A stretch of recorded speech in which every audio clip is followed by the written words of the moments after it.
Thank you for being here tonight. I'm Victoria Weinstein. I'm the parish minister here at the Unitarian Universalist Church of Greater Lynn. We have a commitment to environmental stewardship and environmental justice, so we're so happy to partner with Save Kings Beach, Friends of Lynn and Nahant Beach, and Save the Harbor, Save the Bay to learn, to discuss, and to come together in community, to get to know each other a little bit better. And I see my councilman over there. My counselor from Lynn. When I moved to Lynn in July of 2013, I was on Kings Beach just taking a walk on one of those hot summer days, and someone said to me, don't put your feet in that runoff, which I thought was such a pretty little stream. And I went, oh, okay, there must be a story there, and indeed there is and was. So I'm personally, as a Lynn resident, and that is my beach, so grateful for all the attention and activism that has been focused on our local beaches for a long time, and with renewed energy of late.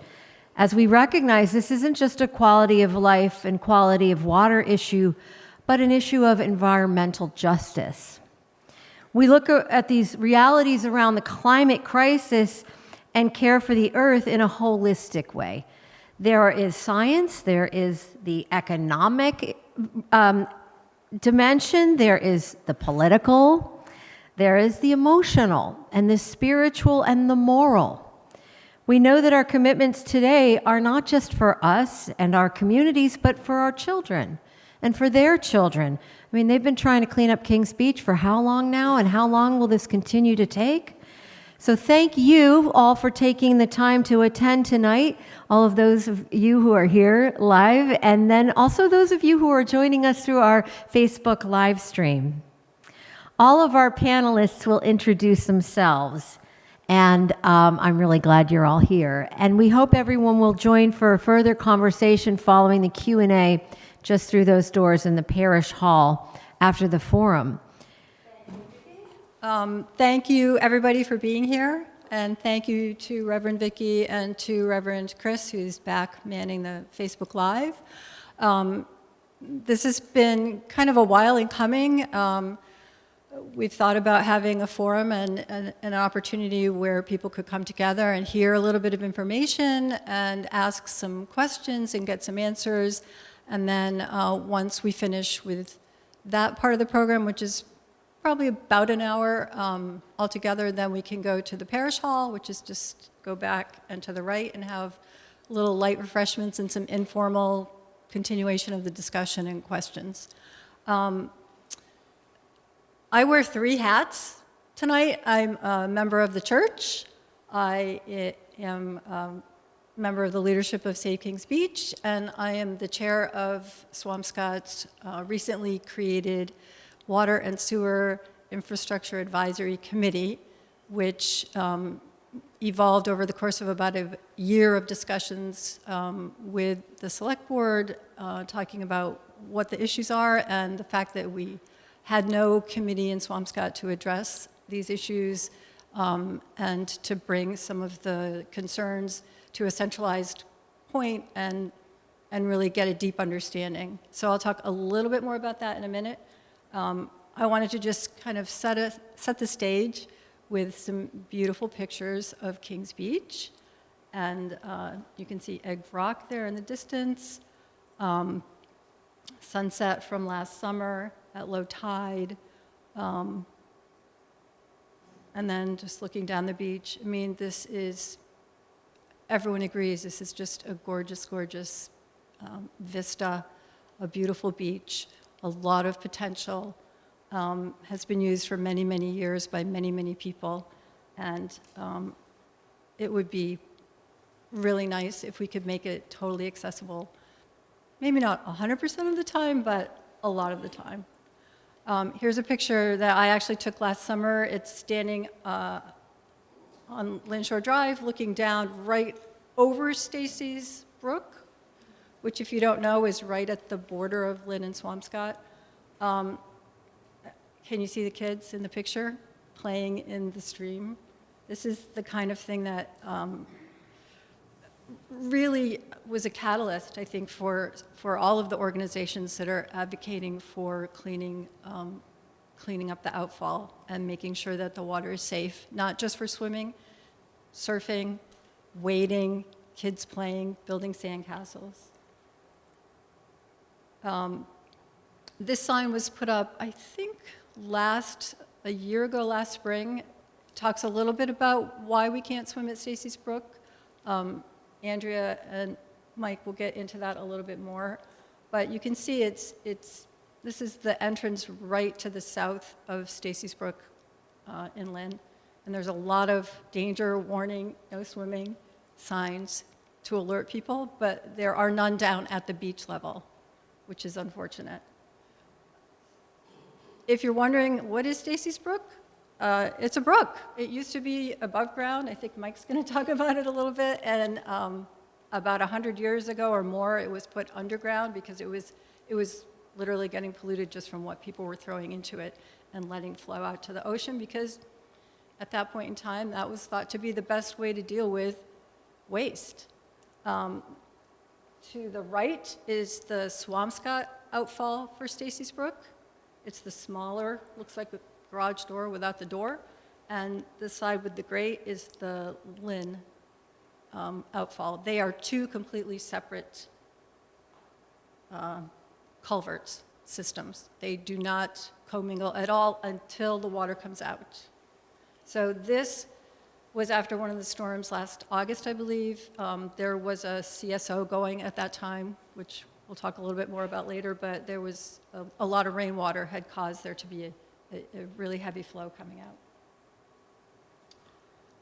Here's, again, looking at it, Egg Rock, kids in the water, a red flag flying, which some people recognize that as the sign that says stay out of the water, and some people have no idea what those red flags mean. This is just to illustrate. I don't think anyone else has this slide in their deck. This is from the Department of Public Health. Every day they test, the DCR tests Stacy's Brook and tests 3 locations on Kings Beach, and Swampscott once a week tests on the Swampscott side. This is showing you from June 2nd to August 2nd what the level of bacteria was. So each of those bars shows you the level. If you can just make out the red line at the bottom, that's the safe level. That's 104. 24,000, which is the highest bars, that's where the test maxes out. It could be higher, but the test can only give us because of the parameters of the testing. So pretty much every day, Stacy's Brook is contaminated, and that's why no one should ever be playing or swimming in that area. We also have started to be concerned about Fisherman's Beach. This is the iconic pier in Swampscott at Fisherman's Beach, one of my favorite places to take photos. Just a gorgeous, gorgeous view, a very heavily used recreational beach. And we learned last year that the main culvert going out to the middle of Fisherman's Beach between the pier and the point is also contaminated. And we don't know because our beach water is tested on the other side of the pier, and it's tested once a week, and it has tested fine. So is the tide clearing it out? Is it a random event that's causing those high readings? We don't know. So we think maybe more testing would be prudent to understand this situation better. This is the culvert that is causing the problem and has had very high contamination readings. It's, it looks almost medieval, right? It's old, and it comes about halfway down the beach at low tide, and at high tide, it's completely submerged. So I just want to leave you for now because this is the other hat that I'm wearing. This is the charge of the new Swampscott Water and Sewer Infrastructure Advisory Committee. the Town of Swampscott Advisory Committee will advise the Select Board on matters affecting Swampscott's water resource systems, including drinking water, wastewater, stormwater, and groundwater, including underdrains, which is, there's sanitary sewers that carry the waste, there's storm drains that are sometimes next to those sewers and sometimes under them, and then in Swampscott, because we did not build a combined sewer system that, like the one that Lynn has, where sewage and stormwater was running together, way back in like 1902, an underdrain system was created, which absorbed the groundwater to keep it out of the storm drains and to keep it out of the sewers and to flow it out under its own path. That is also contaminated now. So actually that's been capped off and is going to Lynn for treatment at the wastewater plant.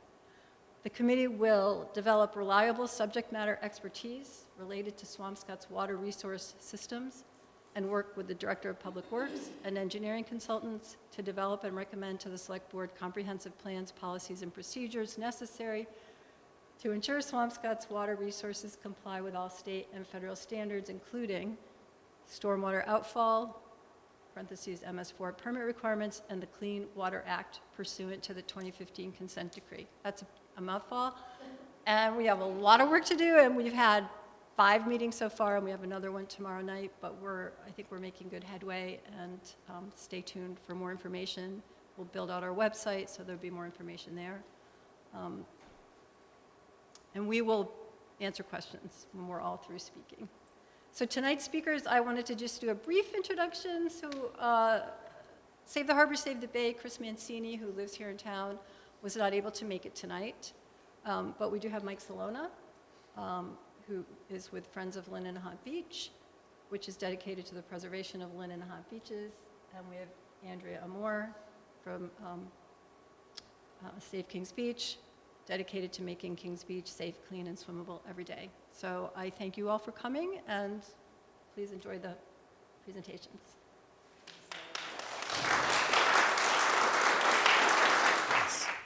Well, thank you very much, Liz, for helping to organize this, this event. So just for some background, Mike Celona, Vice President of the Friends of Lynn and Nahant Beach. I've been with that organization since about 2007, when I met some people at actually Jerry and Sandy's house, who are some of our original members of the group in the front row. I also wear multiple hats. I am one of the representatives on the Lynn Water and Sewer Commission Executive Board, and for about 10 to 15 years I ran the state beach monitoring program at the State Health Department. So I know a few things about the issues that we face, but again, we're here because we love our beaches. I want to thank UCGL in particular for hosting this event. This is a postcard image of our former church, which was on Nahant Street towards this intersection with Broad. Unfortunately, it burned down in the late 70s, but it's very close, and you probably, if you had climbed up to the tower, you would be able to see the ocean from there, so it would have been amazing. So I'm also a member of this church as well, for an additional hat. Kings Beach. So I'm going to have about 12 slides to try to help describe a 150 to 200-year-old issue. So I've tried to kind of touch on certain things that I think are useful to know. I assume some of you have some background information on this, maybe some have less, some have more. So I wanted to leave you with certain pieces of information that might be helpful in either case. So this is a complicated issue. If it wasn't complicated, it would have been fixed by now.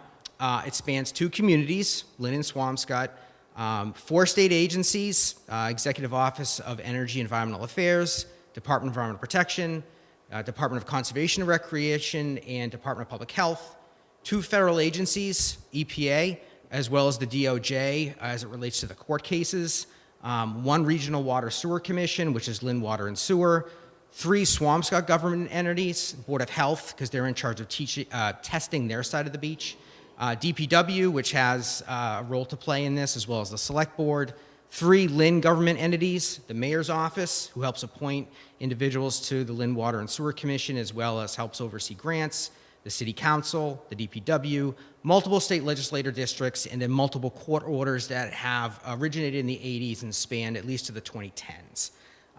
So it's been going on before any of us were born, and may be resolved before most of us are gone. So I guess maybe that should be our tagline, although it's kind of depressing.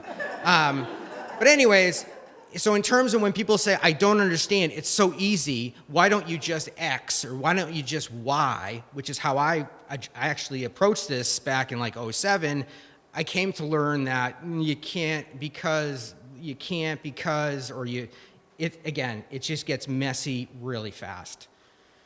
And we can share these slides. So I wanted to step back and just give a little bit of history, because I like this kind of stuff, to kind of figure out how did we get here. This is a tracing, and I traced it out in blue, of the historical Stacy's Brook in Lynn.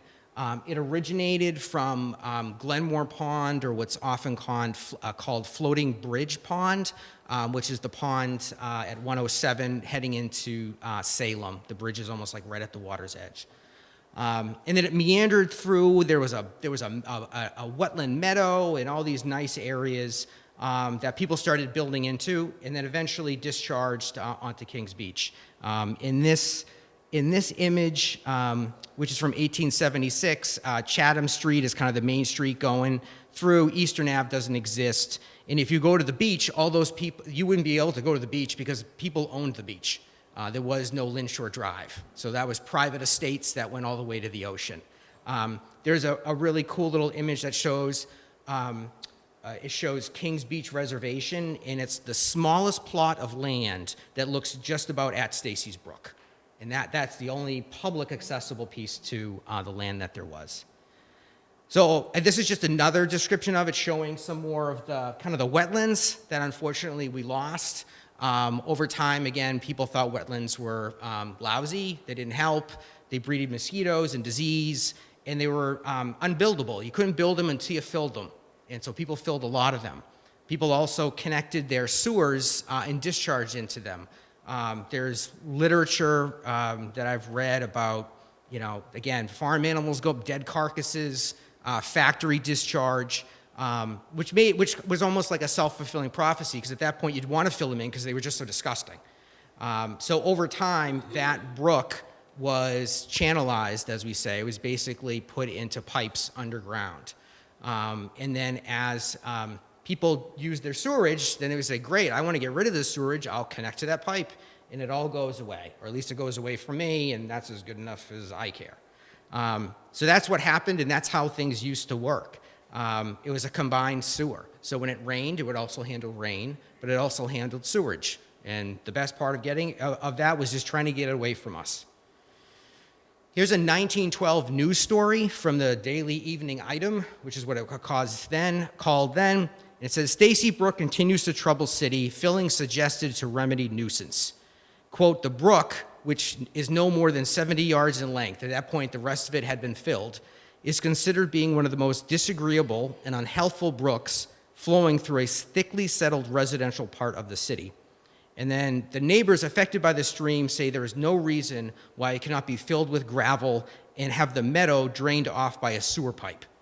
So that was how it was addressed. It was disgusting. We'll fill in the rest of it. Some of the language is also, when you read the old stuff, it can be a bit racist as well, in terms of who was living in these poorer areas. So it just kind of gives you a different context for how the world was. Here's a postcard from 1921 showing Kings Beach and Swampscott, and you can see the pipe at that point, which actually has a much smaller grate than it actually moves into the beach, which I don't know this, but I was under the assumption that was a leftover from those pilings that we see, the wooden sticks coming out of the...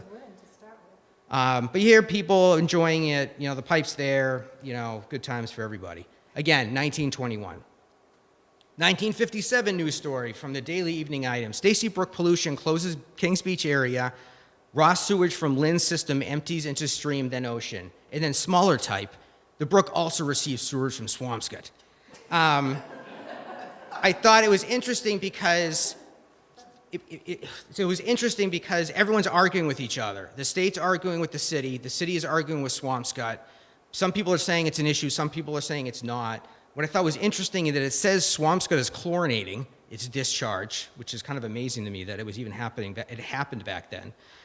Again, lots of arguing, and then Lynn residents formed an organization, which was not our organization, to try to fix it. So again, what you see, to a certain extent, is what you see now, which is sometimes disagreements, maybe less so, I would like to think now, but people organizing to try to address the issue. Again, this is from many years ago. In 1990, the Friends were formed, partly to address, frankly, it wasn't just Kings Beach, it was the fact that the park system itself had kind of fallen into disrepair. In the late 90s, early 2000s, Lynn spent millions of dollars to separate its sewer connections from the pipe. Again, get that raw sewage that's going into the pipe out of it, send the sewer water, the sewerage, goes to the sewer plant, and the rain and the rest goes to the beach. Huge improvement. If you talk to people, I'm not originally from Lynn, but when you talk to people, especially some of the engineers, and they'll say, you know, the things that were coming out of that pipe 30 years ago, like you have no idea how good you have it now. I arrived in 07 and I was like, I don't understand why things are so bad. So part of this is all about perspective. They're looking at sewerage and saying those numbers in the 20,000s, that's sewerage. What you're seeing is something else. It's not sewerage. Again, didn't agree with it, but again, that was from a different perspective. But seemingly, because what we're seeing, because of the testing that's been done, including DNA testing and other things, there is sewerage going into the system. That is clearly happening. It's not raccoons, it's not dog waste, again, which can have an issue, but the volume of it just doesn't make any sense. And importantly, after heavy rain, a CSO releases large quantities of raw sewage, which may reflect some of those really high numbers that you were showing before. And it's important to realize that that will not be fixed until the rest of the Lynn system is fixed. So when it rains a lot, the other parts of the Lynn system which have not been separated fill up. And the only option is that either all this stuff is going to back up into your houses. The plant can't take it because the plant isn't designed to handle that. So it has to be released in these ways. There's some really cool engineering that people did about 100 years ago. You can see the designs at the Water Sewer Commission to make this system work. Unfortunately, what we're trying to do is basically undo what they did. I feel like there is new energy and new hope over the last couple of years. Jared Nicholson was elected mayor of Lynn in late 2021. He was is a longtime Friends member, and he made Kings Beach a campaign issue. This was different. We had never really had this before, at least in my life, as far as I've been here. And then in July of 2022, he appointed 2 new commissioners to the Lynn Water Sewer Executive Board, of which there are 5 commissioners, myself, and someone I work with, Robin Grace, who's really good. The Kings Beach Steering Committee was formed. This brings together Lynn Water Sewer Commission, and Swampscott to share info, review options, and ultimately propose a fix.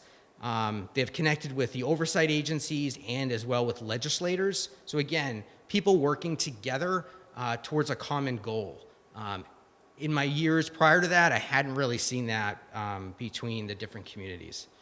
The Lynn Water Sewer Executive Board voted at the end of 2023 to inspect with basically TV cameras the Kings Beach sewer area by May of 2024, by the end of May. What we learned was that it was being inspected kind of on an ad hoc basis. Anytime there was a break in the pipe, someone would take a look around, but it wasn't really in a comprehensive way. So we're using some significant money from some of the ARPA money that the legislators got for us to do that. The idea is, again, find where those illicit connections are and fix them. Makes sense? And then finally, Lynn Councilor Coco Alasang, who's in our audience today, was appointed, in winter of 2024 as the new councilor rep on the board. So that means, the board has 5 people. We've got at least 3 people with a strong connection to this issue. Other things that I want to throw out there, just while I have everyone's attention, keep in mind that we need to start thinking broader about this issue as well, about pollution from the roads when it rains. We can cut off all the different little sewer pipes that are going into all these different areas, but when it rains, it's also still going to flood things off the road, the dog waste, the trash, everything at the end is going to be discharged onto the beach because that's what it's supposed to do. It's discharging stormwater. Lynn Water Sewer Commission has and is spending hundreds of millions of dollars. I think in the end it'll be close to $500 million. We're borrowing to separate its CSOs as well as build a new water treatment plant on the waterfront. Beach water at Kings Beach does not always have high bacteria, especially as you move further away from the pipes. And that's what, again, makes this more complicated. When some people might say, close the entire beach, we'll rope it all off, have it all off. It's like, well, around the pipe, sure, I mean, I could go along with that, but it doesn't really represent everything. For example, the Kimball Road location, so it's a location on the beach closest to Red Rock Park, met the beach standard 73% of the time in 2023. Again, not always high. The tides at Kings Beach do an amazing job flushing the water out into Nahant Bay. Again, we're not looking to push it into Nahant Bay, but it definitely gets diluted out, and we would have a much different issue, I think, if that water was just sitting there. And finally, CSOs, so those combined sewer overflows where you get a mixture of sewage and rainwater, for us, unfortunately, continue to happen routinely both in Lynn Harbor and the Saugus River. And that's partly because, again, Lynn Water and Sewer is trying to separate the rest of its sewers, which go throughout the rest of what's considered West Lynn. So here on the right is just a picture. It's two CSO locations, which are basically big pipes, located next to the, I think it's called Breakwater Developments, one of the new developments on the Lynnway.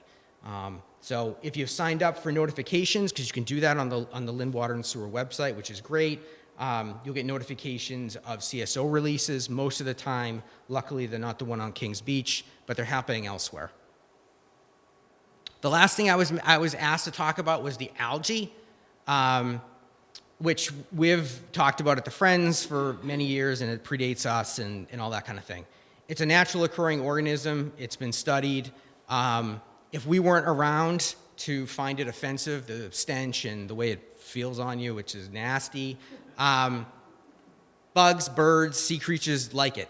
You know, it's really, it's for our benefit that on the Lynn side, on the Nahant side, Nahant Beach, and on part of some on Lynn, that they're actually removing it. If you left it there, the birds, the bugs, and everyone else is going to do whatever they want. We're not discharging nearly enough nutrients and whatnot, from my perspective, from the pipe or from anywhere else to have it related to the algae. When it breaks up when it hits the rocks with the tide, it all forms like a new little organism. So it just proliferates. As far as I'm concerned, it's not related to the pipes or the sewage.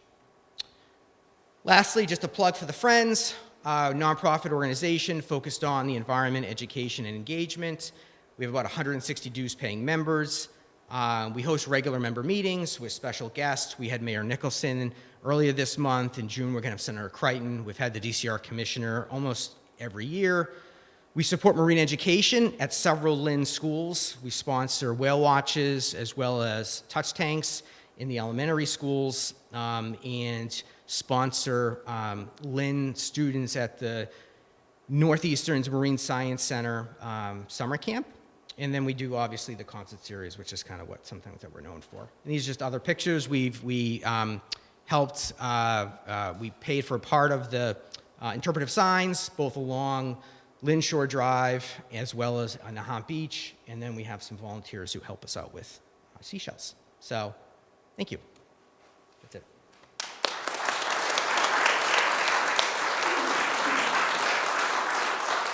Thank you, Mike. Thanks. My name is Andrea Amour, and I'm one of the co-founders of Save Kings Beach. And also, like my great friends here, I want to start by saying thank you to UU Church for inviting us and having this conversation. But also, for me personally, I just want to thank everyone in the audience for coming, because this conversation that we're having today is truly the reason that Save Kings Beach exists. It was always meant to inspire conversation, to invite others to the conversation, to ask how we can do things better, faster, stronger, and really truly make it a community movement. So truly, I'm just so glad that you're here and that you care about this issue. So that's way too small. I recognize that's way too small. But I wanted to share a little bit about the new kids on the block. So Save Kings Beach was actually a movement that I started in my backyard about 2.5 years ago. There we go. I made a post on Swampscott Nest once I found out, after I moved here, that Kings Beach was not swimmable, after I had been swimming in it many, many times, and found out later that it wasn't something I was supposed to do, and I just couldn't believe it. I couldn't believe it's 2021 and I was swimming in raw sewage, and I wish that somebody had stopped me, but they didn't, and instead I found out, and I thought to myself, what can I do about this? Like, what can one person do? As Mike illustrated, it's a very convoluted issue. So I just started by throwing a post up and saying, hey, I don't know anything about this issue. If you do, come to my backyard. If you care, come to my backyard. There are people in this audience who were part of that original meeting, or have a spouse who was part of that original meeting. And that's really what kind of kicked it all off, was regular people who didn't know anything about this issue saying, I want to understand this a little bit better. And I will also cede that these two folks know significantly more than me. I consider them experts. I talk to them, I consult with them, I appreciate them. And honestly, as we get into discussing the, in my opinion, sad and difficult things to talk about Kings Beach and Fisherman's Beach, on the same token, I'm also very grateful that it's drawn me into this community and given me a purpose and connected me to people who I would have never had a connection to before. So where there is a negative, there's a positive. But we are a community-based organization. Most of our presence is on Facebook because it's just a way for us to be able to share, communicate, and do lots of other things, but I'll share about that in a second. So the mission of Save Kings Beach is to make Kings Beach, and we added this year, Fisherman's Beach, safe, clean, and swimmable every day by eliminating sewage pollution from Lynn and Swampscott. And then we go a little bit further, that Save Kings Beach raises awareness through public engagement, advocacy, and collaborative action, and holds local authorities accountable to upgrade sewer infrastructure, fix the pipes, and ensure that our beach becomes a pristine and inviting haven for all, the haven that Liz showed us at the beginning of this presentation, the one that we all want to go swimming in. That's really what we believe we can become. And I hear notes about, municipal elected officials saying that it's going to be decades, and I still hold firm to the belief that it doesn't have to be that way. It doesn't have to be decades. But we do need to focus renewed energy, and we need to prioritize this issue because I believe it's an issue that will benefit everybody, and that's an issue worth fighting for. So I just wanted to add a diagram to this because when I first got started with this issue, I had no idea what any of these terms meant, and some of you might be feeling the same way. But effectively, when we're looking at the issues in Lynn and Swampscott, we have a couple of different sets of issues, and Mike went into the issues that are surrounding Lynn. So tonight, my focus is going to be primarily on Swampscott. But whenever we're talking about Kings Beach, we're always talking about Lynn and Swampscott having responsibility in that. So when I'm speaking about Swampscott, it's not because I don't believe Lynn doesn't have responsibility, it's simply because Mike did an awesome job covering that piece of things. But in Swampscott, the general idea of our issue is that we have sewer pipes that are over 100 years old. By and large, most of our pipes are cracked. Like, there are cracks, breaks, fissures. There are what are called sewer laterals that connect from your home to the city's sewer pipe that are most likely broken by tree roots and things like that. I used to live in East Boston, and I had personal experience with rectifying a broken sewer pipe. We CCTV'd our home, and the developer who built our home was kind enough to just put PVC up until the property line, and then the pipe ceased to exist. So our sewage was just dumping into the bricks that were outside of our home. And that's why our basement smelled like sewage. That was fun. But anywho, so in Swampscott, the issue by and large is that you have sewer connections that aren't connecting, right? There are breaks, and so Swampscott needs to go through and basically either sleeve those pipes with kind of like an interior sleeve that helps those connections meet, or dig into the ground and reconnect those pipes with new pipes. And the issue with that is, like Liz had alluded to earlier, is when those connections are missed, then the pipes leak and then they go into a different system. And right now that different system is flowing onto our beaches. So that's truly why we need to rectify these issues, because if we can get the system closed again and not leaking, then we'll stop that sewage from going onto the beaches. And I'm happy to explain that further or show you the diagram again.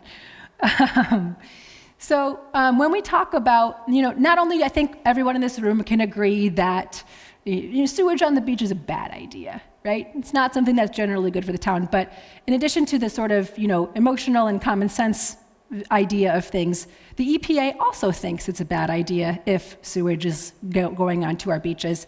And in 2007, beginning in 2007, there were a bunch of different consent orders, which is a fancy way of saying the EPA slapped us on the wrist and then sued us for it, because we were basically going too slow in complying with fixing our broken infrastructure. So you'll see on the board here, there was a series of court-related actions by which the EPA told us, hey, Swampscott, we need you to fix this because it's having an impact on the community and on the environment. Yeah. And so this is kind of the other half. Mike showed the Lynn side of the Stacy's Brook drainage area and where Stacy's Brook exists, but Stacy's Brook exists in Swampscott too, and that's why we do have those two culverts on Kings Beach.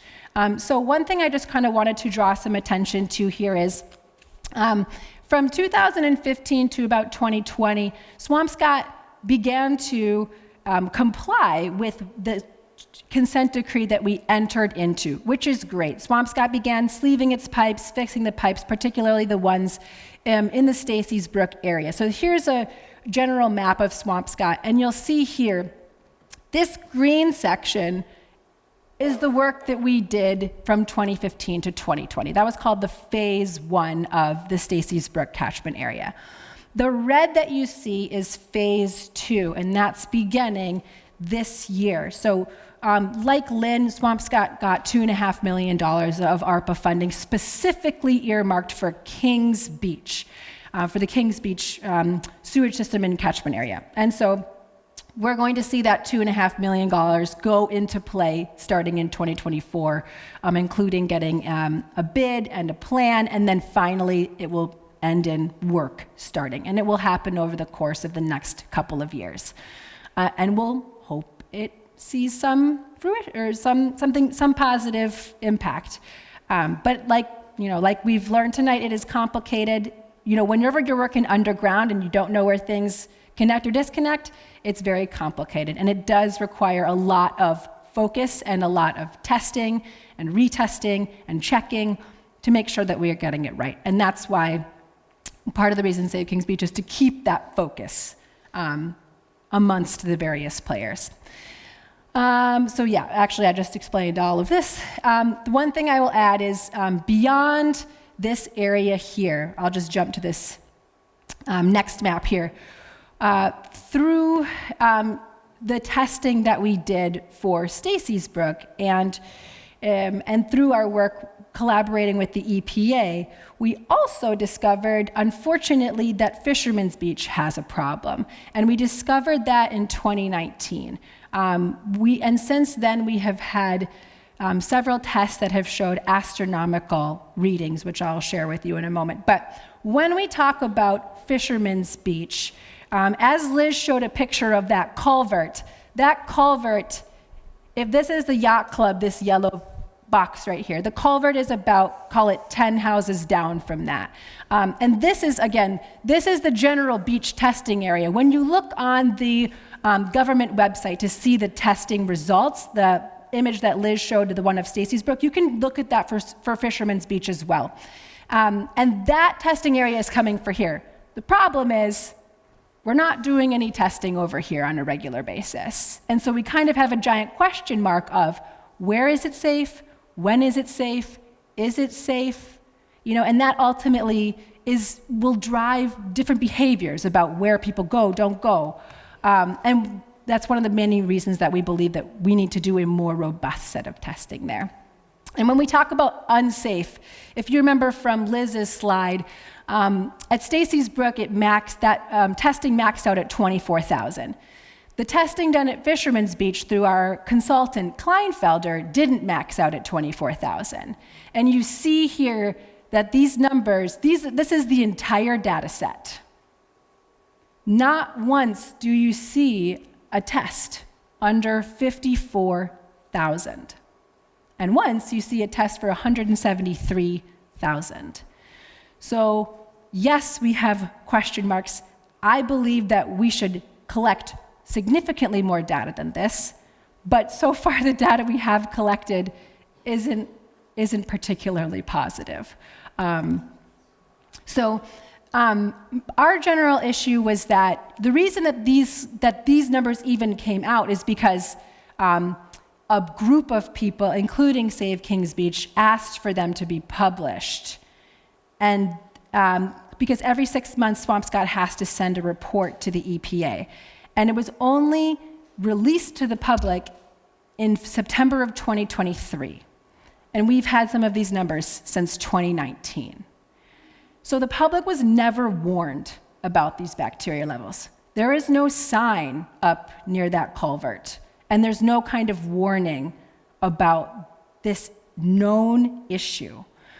So we were, to put it politely, very upset to find this data out 4 years after it was discovered. And this is a major public health concern. Again, we're testing on the sort of Fisherman's Beach swimming area, and it's generally okay. There were times last year when it wasn't okay, but it's only being tested once a week. And that's a pretty incomplete set of data when kids are there every single day of the summer. So we've been advocating for increased testing, and unfortunately, the town hasn't really met us with that want, with that need. And so we're beginning to move the needle. The town is exploring buying its own beach testing kit, which would allow us to do testing more cheaply and more frequently, which is great, and we certainly hope that they do it. Wink. But there's also, in addition to the lack of testing, there haven't been warnings. There haven't been warnings on Fisherman's Beach when it has closed. There used to be. I actually was talking with the Swampscott Police Department, and they used to know what the closure signs looked like. Now they don't, and I think that's a problem. So, there's just a lot that's missing from Fisherman's Beach, and that's one of the reasons why we are so loud about it. And I'm going to take a strong stance here, right? I think that the town of Swampscott has been dragging its feet at Fisherman's Beach. It's been 5 years since we came across some of this information, and we really believe that our town deserves better. We deserve more information to make choices about how we engage with our beaches, how our children engage with our beaches. We think that's a bare minimum, at least to have the information to make our own choices. There was also recently a vote about ARPA funding, which the town had stated through a survey that they wanted to see the ARPA funds dedicated, at least in part, to sewage work or fixing the sewer systems. Unfortunately, there wasn't a large allotment. Only $50,000 was allotted for the Fisherman's Beach issue.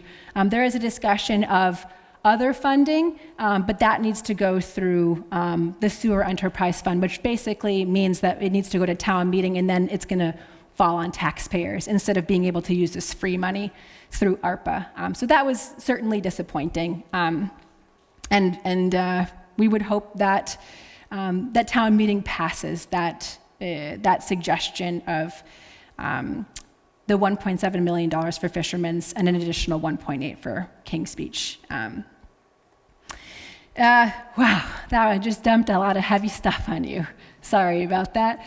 But if you're feeling frustrated or inspired, or both, we would love you to get involved, right? And getting involved means different things for different people. We have 1,300 members on our Facebook group, and we do a lot of different things. We attend the select board, we attend Lead, Water, and Sewer Commission meetings, we have discussions with Board of Health and Department of Health in both municipalities. We're working on signage currently with DCR.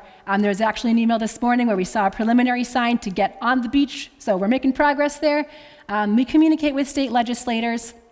And then we also host events. So we're actually going to be at Earth Fest in Swampscott this Saturday, which you're welcome to join us from 10 to 1 p.m.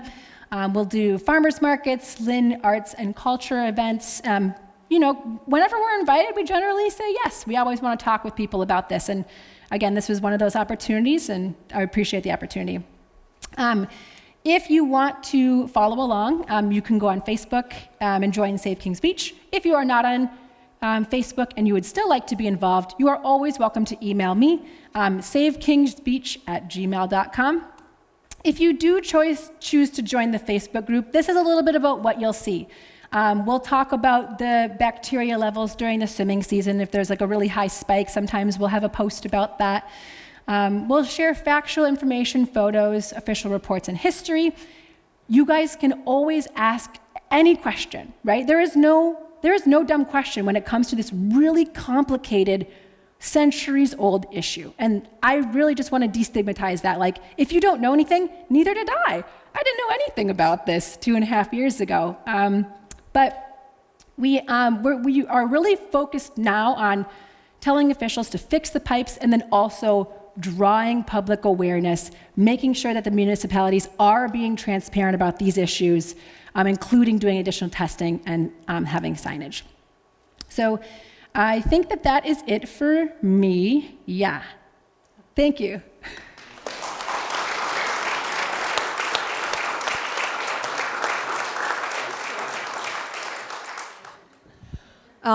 So now we come to our question and answer portion of the evening, and the three of us are ready, willing, and able to answer questions. We have maybe some people in the room who would like to answer some questions. Jerry, yes, hold on one second. Trish is going to take this mic. Thank you. My name is Jerry Karen. I live at Ocean Street in Lynn. Grew up in Swampscott. Swam the Swampscott beaches when I was a kid. I was treasurer of the town of Swampscott for 10 years. And I'm a CPA still actively practicing doing taxes. And my wife Sandra's here, and Duncan and Douglas Maitland are here, for original members of the Friends of Lynn and Nahant Beach. To me, it's very simple. If all of the sewerage goes to the sewer treatment plant, all of the problems are solved. If that's the case, all we have to do is find out what needs to be done, hire a contractor to do it, and then the financial part of it, I think, is very doable also. I think probably ratepayers may have to pay maybe $10 or $20 more a quarter, but if you separate out the storm drain costs that ratepayers are paying now, that would make it more financially feasible also. And a first-class sewerage system should last 100 years. And if you amortize the costs over 100 years, the costs are within range, I would think. And there's plenty of money out there if you issue bonds and float bonds. So I don't know why. I would like to hear more support for this idea. I really don't hear any echoes at all. I've been saying this for quite a while. But I think that's the way we should be thinking. We should be thinking on a regional basis, too. Swampscott, Lynn, Nahant, and Saugus.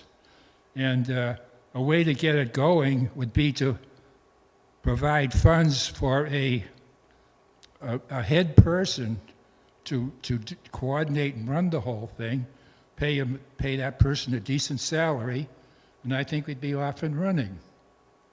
Thank you.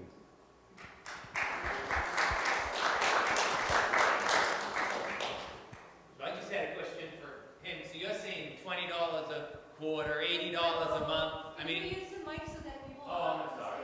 All right. so you're saying the $80 a year, whatever, per household over 100 years and float the bond. So the cost would be much more than that in the short term. It would be carried over 50, 100 years.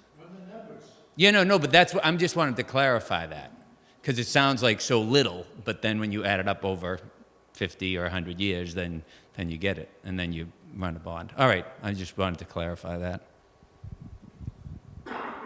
So I think it's good to put forward other ideas. I don't know how much people are aware of what the steering committee has discussed. I believe one of the original ideas that was part of the original scope of work that they looked at, the alternatives that they considered 2 to 2.5 years ago, was doing just that. And it was, of course, very expensive. So they gravitated to other ideas, which include UV disinfection, which is currently being tested, peracetic acid, which is currently being tested, and an outfall pipe extension way out into Nahant Bay, which seems to be on hold right now. So I don't know, because those aren't public meetings and we're not invited to those meetings, although we've tried many times. We've tried many times, but we haven't succeeded in that endeavor. And now we have a comment from Doug Thompson, Hi, one of our select board members. Doug Thompson, Swampscott Select Board. I think this idea is very interesting. I was actually just talking to Liz about it earlier today. And Mike, you referenced in your presentation that Lynn is undergoing this major sewer separation project, right? But you also mentioned something there about a new treatment plant, which actually is kind of news to me. And how does that segue with the comment that the gentleman just made earlier? Is that in the same vein? There's Or? not, so the idea of sending, again, what is part of that is Stacy Brook water, so it is not sewerage, to a water treatment plant. I don't think I'm not even sure it's legal under Clean Water Act, and so I would be surprised if EPA would allow it. And a water plant is not meant to is really not, it's kind of it's a complicated chemistry situation where you're really not looking to get water from, again, a brook and sometimes at high amounts into your system. If you ever drive by the water on the Lynnway sometimes and there's an odor, it's often because the bacteria that are digesting the waste are upset because something else has joined their vats and and oftentimes that happens when we get high rain events. It throws off the system. So we're spending all this money to separate the sewers because that's what we're being ordered to do. I would find it hard to imagine we would then go back and send water that is not just sewer water to a wastewater plant. I don't see it happening. That's from my perspective.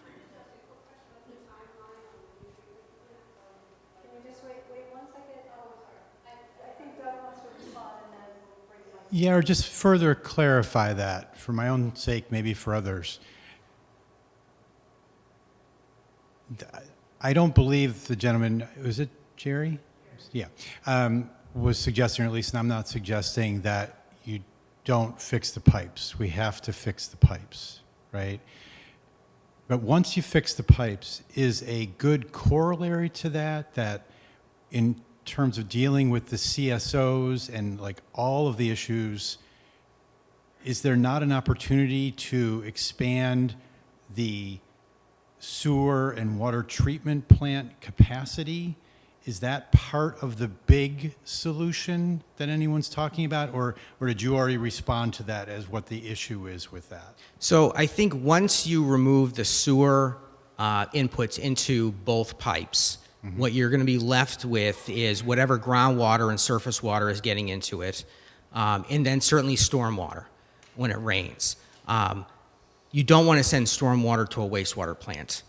That's why right now we have CSOs, because it's going to overwhelm the plant. So you then discharge everything into the ocean. So I think the correct way of, I guess, I would look at doing this is actually going and solving where you're getting your sewerage into your other streams, and attacking it that way. In terms of what happened, the CSOs that happen at the beach,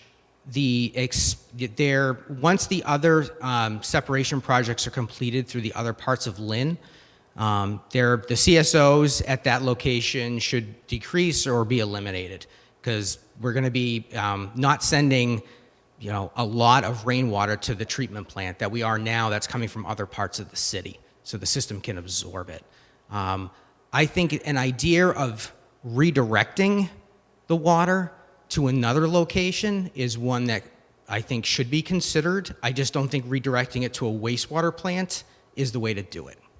Okay, thank you.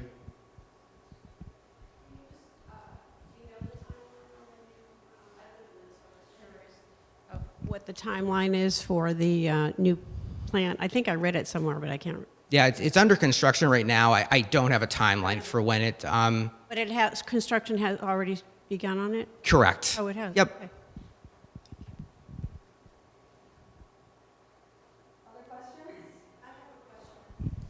Hi, I'm Hillary Alpert. I was wondering, are they testing any other beaches in Swampscott, like Phillips Beach, or does Marblehead not have a problem like, I guess? That's a good question. It's one we get very often.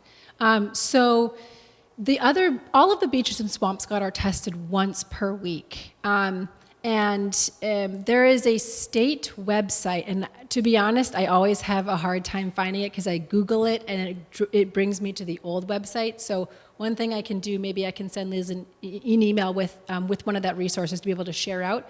But with that, on that website, it will show you all of the data for every beach. You can look at it for Lynn, you can look at it for Swampscott, and it does show you that kind of, again, that similar graphic, except the only reason that one has so many data points is because that's Stacy's Brook and that's the Lynn side of things. The Swampscott side of things, you're only going to see a data point once a week. So yes, they're testing them. We believe that should be happening more frequently, because once a week, especially, we had so many heavy rain events last year, and we know that things are generally unsafe after those heavy rain events, which is again why one of the reasons that we're advocating for buying our own testing machine, to be able to hopefully not just test Fisherman's Beach once a day in a couple of different locations, but potentially be able to test other beaches every day as well.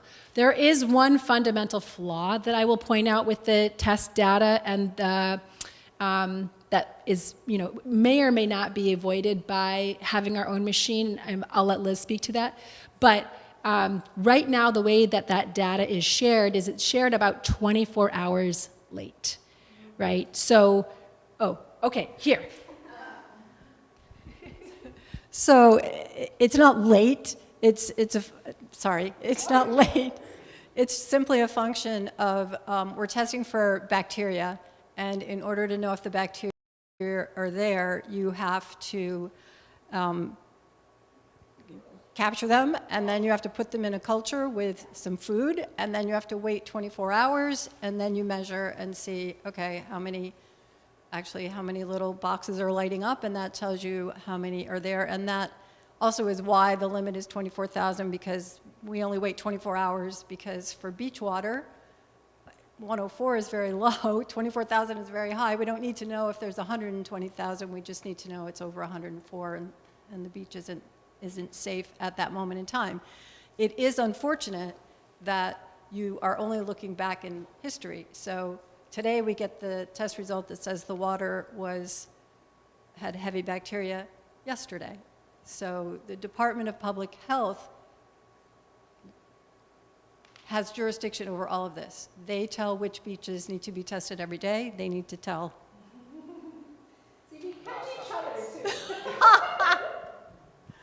That's my understanding. So the minimum standard for testing a beach is weekly. That's a statewide minimum. It's called minimum standards. Operators of beaches can choose to test more frequently if they would like to. DCR tests all of their Boston metro beaches on a daily basis starting around July 4th through Labor Day. So that includes Kings Beach. And they test multiple locations, and they test the outflow, even though technically that's not a beach, and they actually don't need to be testing the outflow. They've consistently done it since like 2001. So anyways, just, oh, sure. So to answer your question, yes. Other areas are being tested. That is the frequency at which they're being tested. And you can find that the data online. I think if I remember correctly, almost every beach was closed at least once last year. But again, you're only testing once a week, you know. And if it rains on a Wednesday and then they test on a Saturday, you're going to miss the fact that it was closed on a Wednesday and a Thursday. So it's incomplete at best. It shows you a trend, and that trend is helpful, but ultimately, you know, a trend isn't that helpful if you wouldn't have gone to the beach the day before because it was raining. So as a general rule of thumb, while, you know, Swampscott is, you know, figuring out what kind of stance it wants to take on the testing, I would say as a rule of thumb, if it has rained heavily one day, don't go to the beach that day, and don't go to the beach the next day. I would wait. I'd go to the YMCA and enjoy the pool, and then I would go to the beach 48 hours later, as a rule of thumb.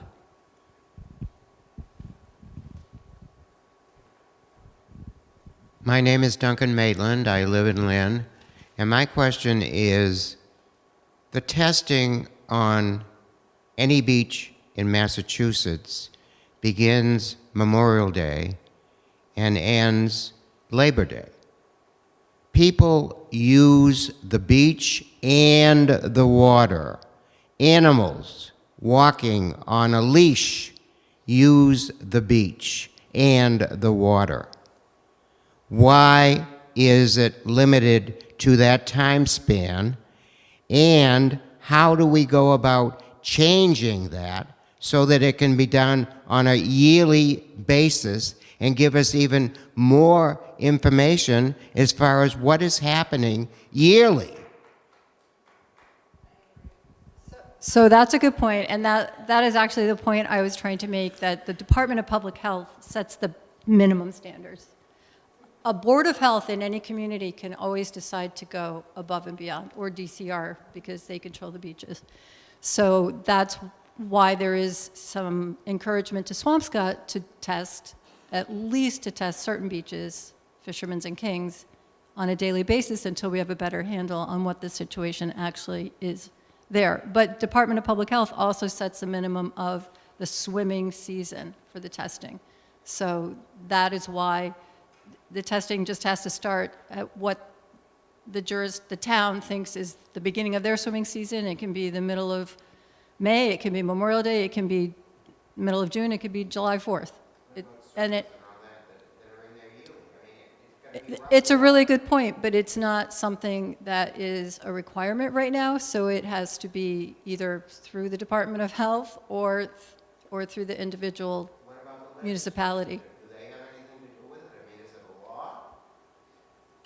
It is a law. It is a law, So the legislature could change that law. theoretically. Talk to our senators. Right. I mean, have you talked to either one, or senators or representatives, to change that? Yeah, so that's a good question. You know, our group, Save Kings Beach, has mostly been focused on the local level because, you know, these are people who live in our community. They're people who are listening to their neighbors and you know, people who are using the beach. So that's been our primary focus, especially for this last year, to try to get them to move the needle. So to answer your question of like, how do we change this? My suggestion, there is no bad suggestion, right? Like, if you want to try something, if you want to have a conversation, I would highly encourage you to do it and say your part and speak your mind and, and say your concerns. There's a bunch of different ways that you can do it, right? You can make a suggestion to the select board. You can you can go to a Board of Health meeting and make that suggestion. They're online once a month, and I think that the next meeting is tomorrow, maybe? It's on the Save Kings Beach site. I would say that is something that Save Kings Beach has been working on this year, is getting ready for the beach season. And what does getting ready mean? It's particularly in response to the data that we've seen at Fisherman's Beach. I don't believe that the minimum is what we should be doing. And I think a lot of people in this room agree. And if you do agree, my strong suggestion would be to tell people who are in power that you don't agree. Because the more voices they hear, the more likely it is to change. And we have seen that change happen through our group this year. And our voices can only get louder as more and more people join in. That's why I would encourage you to join us. I'm Catherine Amadon. I live in Lynn. And thank you so much for giving us all of this great information and helping to activate people. One of the things I love about Lynn is it is a very large and diverse community, and not seeing a lot of that diversity here. And I've seen the table many times at the Swampscott Farmers Market. I've never seen it at the Lynn Farmers Market. And I'm wondering, what are some ways that we could possibly be more inclusive?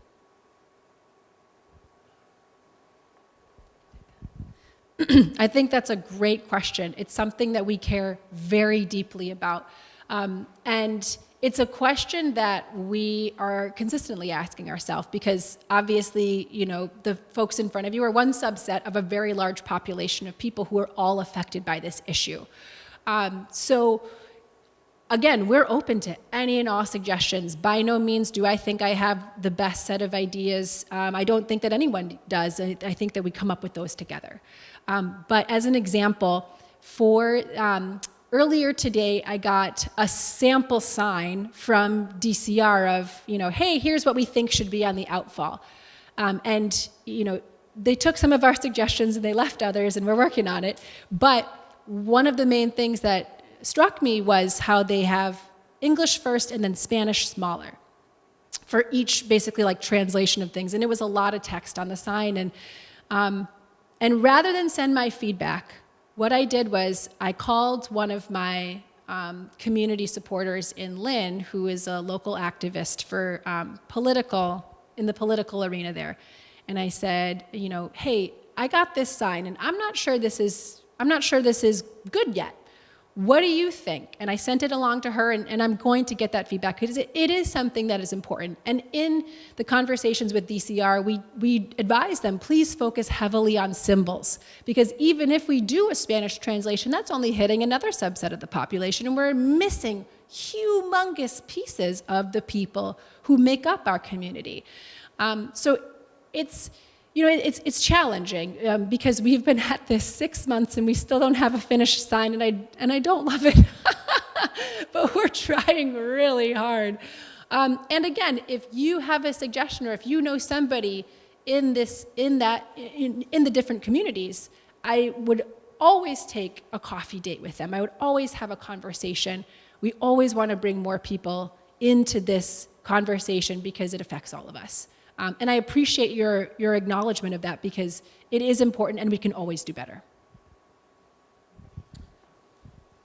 I would just say on the friend side of things, we've done engagement with some of the local schools near the beach. We've brought kids to the beach that have never seen the beach, and they're in Lynn. Never been down there either because they don't feel safe, or they don't know how to get there, or they don't know how to swim, which is a very legitimate other issue. I would say in terms of like an organization's attendance at a farmer's market and things like that, I mean, to a certain extent, I'll be honest, some of that's just bandwidth. How many people we have to go to different things and attend different things. Meanwhile, again, doing all the other stuff.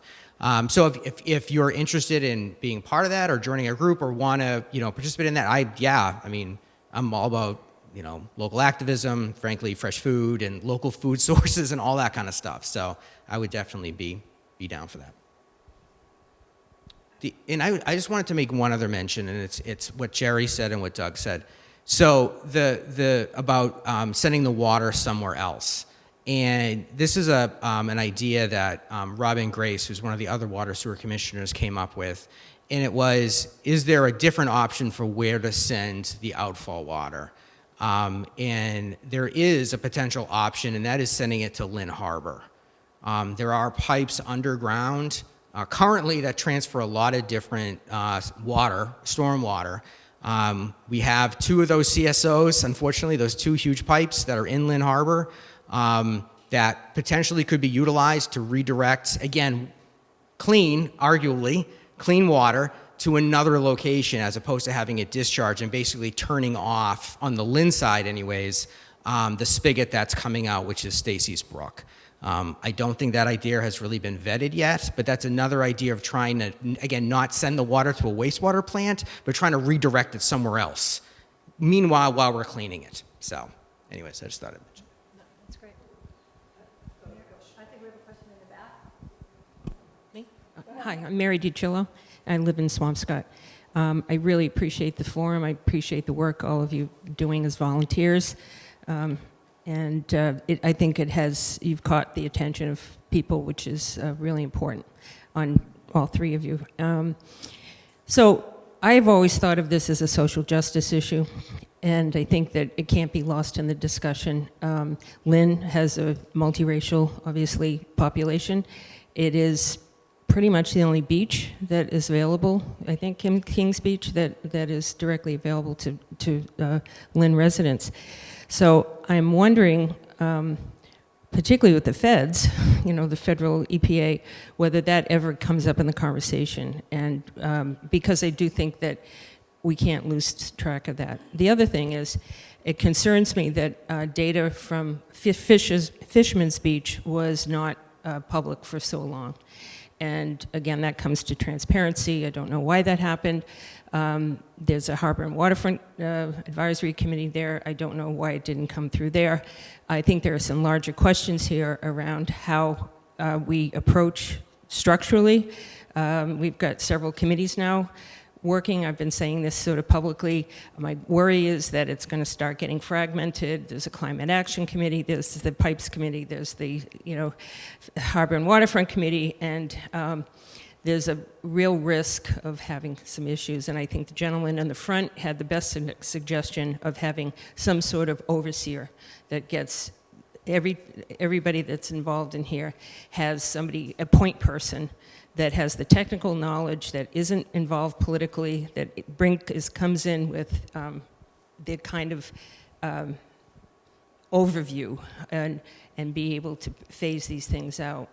It can't just be Swampscott doing their thing and Lynn doing their thing and that kind of thing. So thank you very much.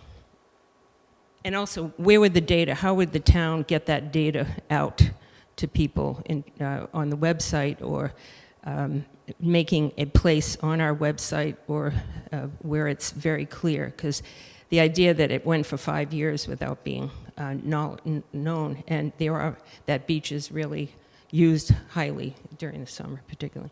Well, the reason why that data became available was because starting with the November 2023 compliance report, so every March 1st and September 1st, Swampscott, that's Swampscott's cadence. I don't know Lynn's cadence for complying with their consent decree, but for Swampscott, those reports have been submitted to the EPA, but they were never made public. So now they are available on the website. The March 1st report just came available in the last few weeks, and so all the testing results are supposed to be included in those reports. There hasn't been a lot of testing done in the last year or two, but I can assure you that testing is being done now and will continue to be done and will be included in the next report. So we will be able to keep an eye on things in a way that we weren't able to do so before. Any other questions? Hi, Mike Bryson, Swampscott. I wanted to ask Liz a question. Whenever I see on your agendas looking at ultraviolet light treatments or cleansers, I forget what you call them, but that type of thing, I get upset, sad, because I don't feel that that is using our effort where it should be focused, and that is the pipes, the water that's draining. I mean, to me, that sounds like when you say we're going to look at the ultraviolet light option, it sounds like what we're saying is, you know what the problem is? We don't have ultraviolet lights. And that's not the problem. And I wanted to know what your philosophy is about how much time you think should be spent on Band-Aids as opposed to giving all of your effort to the real issue. Thanks for that question. So the Water and Sewer Advisory Committee, I think that has only been on the agenda one time, and it was just an update to what we knew the steering committee was doing. We are not part of the steering committee. We don't go to those meetings. The information that we get about the steering committee, the Lynn Swampscott Steering Committee, comes second or third hand to us. But people are very curious because there's been a lot of, frankly, time and money spent on those complementary solutions. So everyone admits, the town administrator, the mayor of Lynn, other members of that committee admits that fixing the pipes is job one. And it's a requirement of the consent decrees, and it's not negotiable, and it's not anything that can be avoided by doing some other solution. But there are other solutions that are being examined because there's a belief that it will take a long time to fix the pipes, and we can get the beach open sooner if we do something like UV or peracetic acid. An outfall pipe extension, that's 8 to 10 year plan, so that's not going to be faster. But it is something that they are also considering. But are you considering that a solution? No. And our job, and I've told the committee, and if you watch one of our first or second meetings, which is available on the channel, the video of it, I told them this is not our job. We can get a quick update. I can tell you what I know at each of our meetings, but we are not spending any energy on those solutions at all. Not at all. Okay. There's one. Is there one more? Okay. Hi, my name is Sandra Karen, and I live in Lynn. I've lived here since 1980, and I've heard this so many times. And, you know, I'm turning 80, and I'm hoping that I'm going to live long enough to see some results. Now, my husband is 90, okay, so, you know, we're getting to the end of our time, but it's sort of pitiful. And I heard at the last Friends of Lynn meeting, and I heard, and I'm very happy about our mayor and all, but he repeated the same things that I heard in 2019, and it just like I just want to go ballistic, you know, because it goes nowhere, and you know it's very painful. Now that wasn't my question, but this is my question. Okay, I'm pretty well retired, and I sit there, and my house is where I see. I'm right at the corner of Kimball. Okay, so I see the red flag. Okay, the red flag is like, it's like putting a bull in front of my husband, because he sits there in front on the veranda, and we see the red flag 90% of the day, all summer. You know, people are at the beach. Okay, and I watch the beach, and I see the, I don't know what you call those little surfboards where they get on and paddle, and they're standing up. Okay, they're standing up on them. I see them, and they're really nice and they're all. And then I see the kids out there when they go around in the little boats and they go in the little circles and all of the circle, and it's, you know, interesting and all. But my question is, okay, when those kids are out there, and some of them do turn over because I see them, and the people on the boards, most of them stand up, but they do go over too. Is that water polluted? I mean, is basically, are we sending our kids, and not my kids, but your kids, you know, out there, and is it polluted that far out? Or is it just along the edge?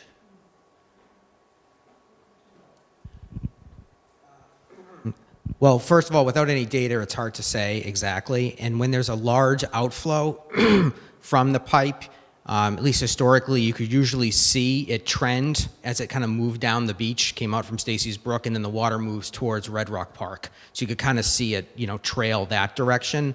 I would say, obviously, that the further out you get, the more likely you are to have diluted out some of that water. Not to mention, you got, you know, the sunlight. There's all these other kind of things that go on that destroy the bacteria and the viruses that are in the water.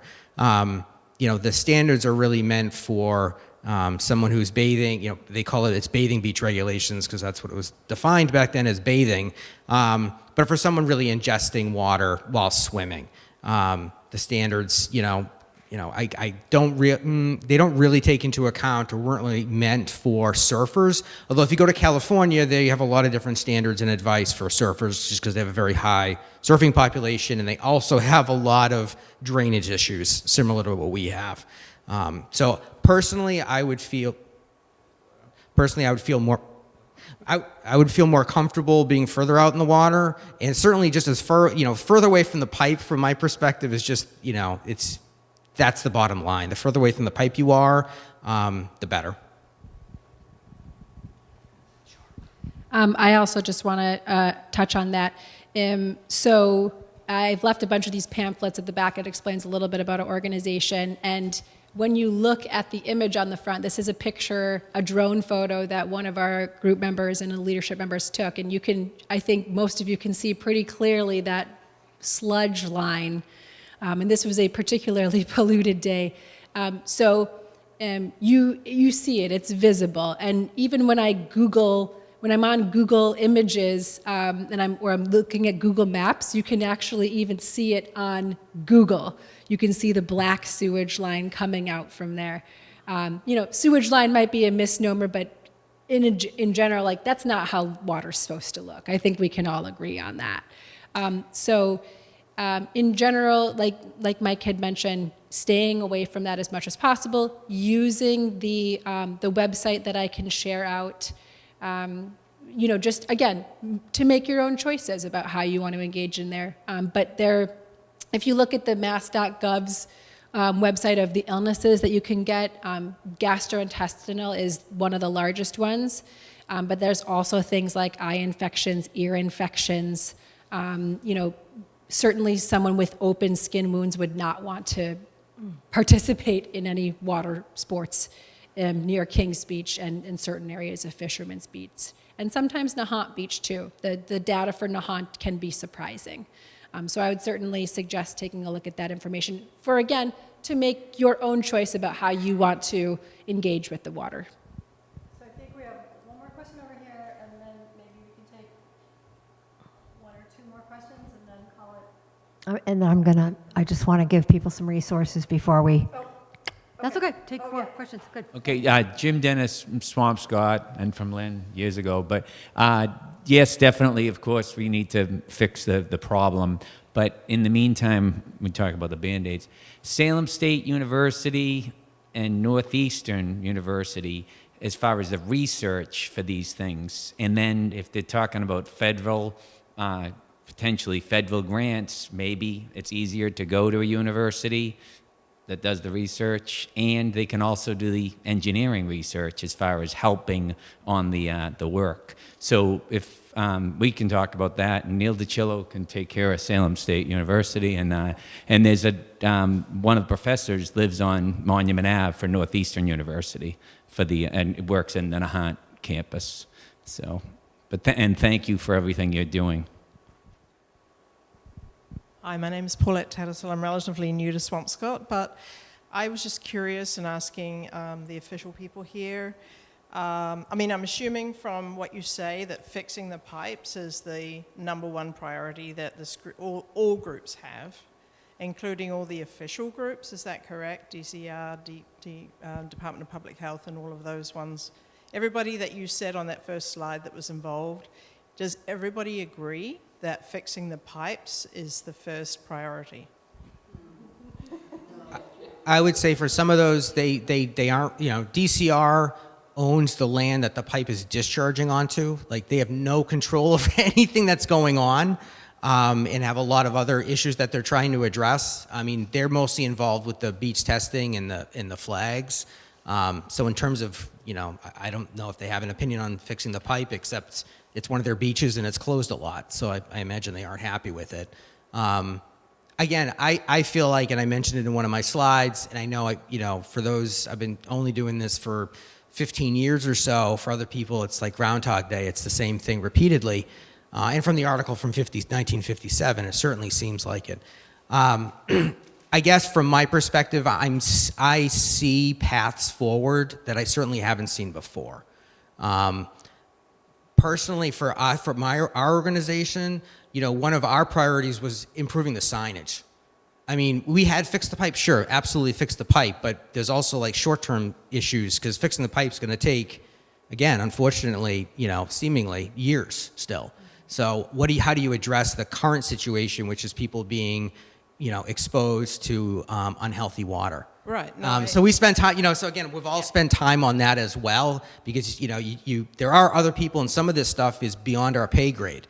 I mean, I can't look at an engineering plan and figure out where the pipes went or whatever. We're relying on other people, but our role oftentimes is try to push that forward. Okay, we hadn't been seeing any work. Okay, now we're seeing some work. We're seeing some effort. We're seeing resources, both time and money, being put behind it. And that gets things done. Organizing gets things done. Right. So, I mean, Lynn is in its 30th year of this process, 40th year. And that's for doing the entire city. So, again, it's provided perspective, I guess, for me. Right. So are there any legislators locally who are interested in this issue enough to write legislation to bring everybody to the table? Because, as several people have pointed out, there's lots of different players in this. And it sounds like it could be disparate unless we get everybody at the table at the same time. And it seems like the legislators would be the only way to do that. Is that correct in your view or not? Legislators can't get people to do things they don't want to do. No, but they can write the legislation that would bring perhaps everybody. Yeah, I don't know. Yeah, I'm top-down approaches. Sometimes I have mixed feelings on that. I know.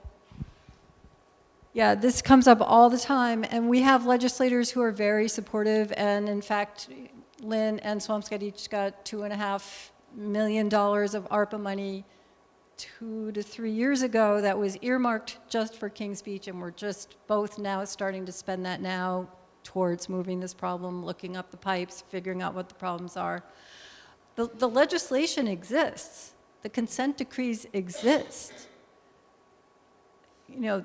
There's low-cost loans out there. I mean, Lynn has taken millions and millions of dollars from the Clean Water Trust state revolving fund, and Swampscott is starting that process.